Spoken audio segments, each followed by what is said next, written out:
At Humanizing Work, we work with clients who are solving complex, meaningful problems in the world.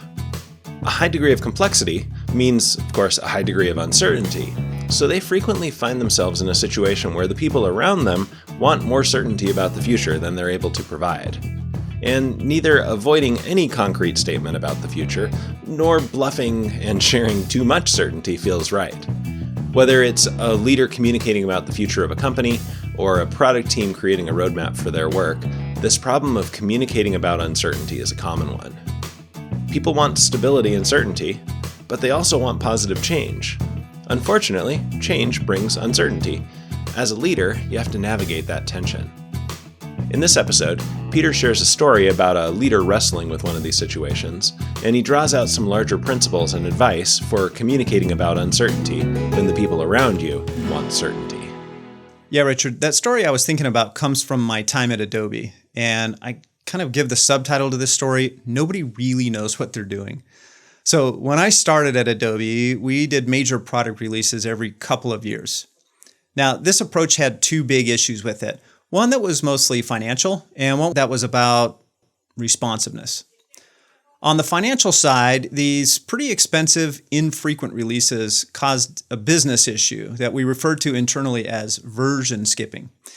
People would buy, say, version 3 of a product, and then we release version 4, and some significant portion of customers would say, that's cool and all, but I can't afford several $100s to get those new features. I'll skip this version, I'll stay on version 3 for now. And then version 5 would come out, and then they'd finally buy the new one.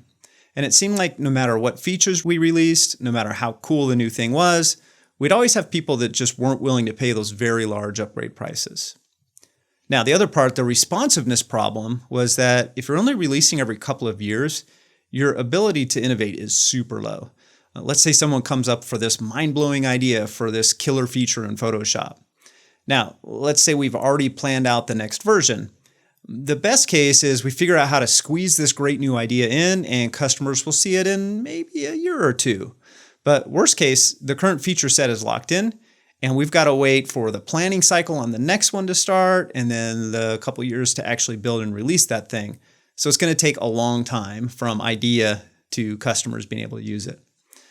Now, Adobe execs recognized that we needed to release much more frequently and figure out how to reduce the sticker shock of those big new releases. So they started considering this huge business model change from perpetual licensed products released every couple of years to a monthly subscription model where we could release any feature as soon as it was ready. Now, imagine for a minute that you're the CEO of a Fortune 500 company. And you think this is the right thing to do. It's going to be good for customers. It's going to be good for the bottom line. It's going to be good for employee engagement since we'll see features going out faster and having impact sooner.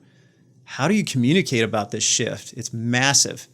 Really, everything about how the business run will need to change, from accounting to product management to marketing, of course, product development, and even things like legal reviews. Now, Shantanu, Adobe's CEO, didn't just dive right in. The company actually tested subscriptions for a year in a pilot program in Australia just to see how customers responded and how we might be able to figure out all of those logistical business things to make it work. And at the end of that one-year pilot, the experiment supported the hypothesis that this would be a positive move for customers and for the business. And then kind of off we went. And I remember very clearly the all-hands meeting right after we'd announced the switch to subscriptions. And Mark Garrett, who was the CFO at the time, was talking about how he was going to communicate this shift to Wall Street. And he did what looked to me like this Jedi move, where he told investors what the plan was, and then explained how profit is going to drop over multiple quarters. And then he shared this hypothesis he had for how annual recurring revenue, which you'll often see abbreviated ARR, would increase based on the experience with that Australia pilot program and then looking at other subscription growth projections. And then he said, for the next year or two, pay no attention to our bottom line. We're investing in this major shift, and the way you'll know we're succeeding is if our annual recurring revenue, our ARR, increases by such and such amount every quarter. And investors did that. Adobe stock didn't tank when our profit kind of did. And that bought the company enough time to get through that huge transition.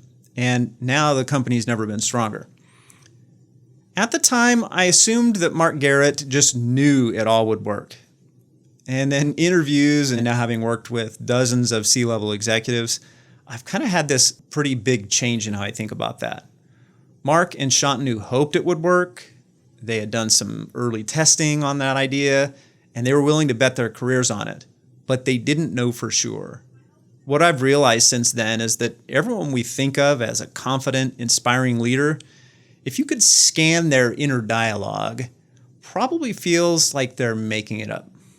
What makes them an inspiring leader is the courage to make an assertion about a desired future state. Now, anyone can do that and just kind of blow smoke. Think about Elizabeth Holmes and Theranos. That's not what we're talking about here. What makes an inspiring leader, an effective one, is the willingness to accept the consequences of that assertion about the future. That's leadership with integrity. Now, we all have two conflicting needs as humans. First, this need for stability, for safety, for certainty. And second, the need for things to get better, which involves change, hopefully for the positive. And no change comes without uncertainty. We can't predict the future. So whether you're an entrepreneur trying to lead the charge with a new, untested, or maybe even lightly tested business idea, a CEO like Shantanu was trying to launch a big strategic change, or you're on a team that's just trying to map out your next quarter's OKRs, you're being asked to make an assertion about the future that is by its nature uncertain. And if you want to be effective, to lead with integrity, you need to be willing to accept the consequences of whatever it is you assert. Given that tension, the people you're talking to need two things as you communicate about that uncertain future. Number one, they need to be excited about it. Whatever it is you're pointing to, whatever you're asserting, that needs to be seen as positive for them. And number two, they need to know what will happen if we encounter downsides as we work towards that change. In other words, what are the consequences of your assertion? Now, the inspiring part is pretty straightforward. It involves basic storytelling.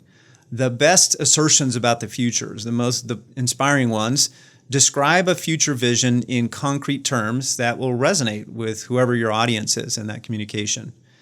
Like, what will customers be doing differently if your product or business is successful? And why is that better for those customers? How will coworkers' lives be different in the future? And how is that better? Paint that vivid vision of those things that's both aspirational and that you still feel confident is possible, that you can make that assertion with some integrity. And then on owning the consequences of your assertion, particularly the potential downsides, a few things to keep in mind. First, be clear about what you know, but be even clearer about what you don't.